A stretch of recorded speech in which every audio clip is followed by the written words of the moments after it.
right? At the same time. So the question is, how do you go about managing your time? So the question is about time management. Do you have a strategy to organize one's time for yourself or for your team? What do you recommend? Mhm. Well, for time management per activity, let's say, whenever there is, let's say we take a key intelligence topic we defined, and we want to know how much time we will spend from day one to delivery. And I would say it's first to understand the need properly. That's 10% of your time. Let's say 10% you sit with stakeholders. This is really important. We don't take email requests. It's more conversation kickoff to better understand what's really needed. So when it's done, don't spend more than 30% of your time gathering intelligence for that topic. 30% of your time, well, it's, let's say, 10, 30, 30, 30.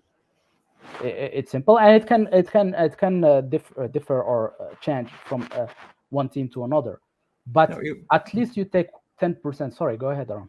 no, I understand what you're saying. The ratios. No, it's good because I think it's important. Someone with your level of experience, Hmm. and you're teaching people who actually, are just beginning, or they're trying to set up, or some are experienced. But Hmm. on average, how much time you spend on each thing. So we know, oh, I shouldn't spend 60% of my time doing this, or no. Hmm. Thank you for sharing, because that's how people. Well, what's the benchmark? Well, about this is Hmm. so like a 10-30-30. It's kind of a Yeah, simple, and people, I mean, not simple because it needs to keep it up, but yeah.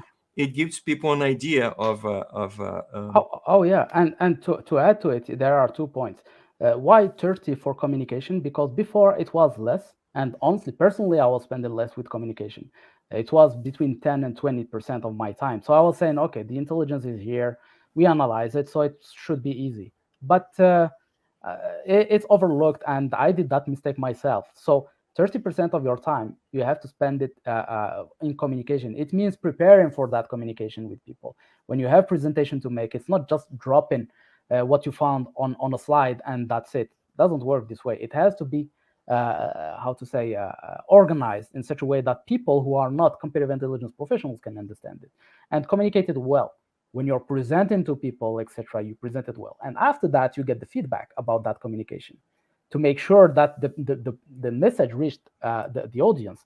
Otherwise, what's the use? You present something and nobody gets anything from what we are presenting. So communication side is really important.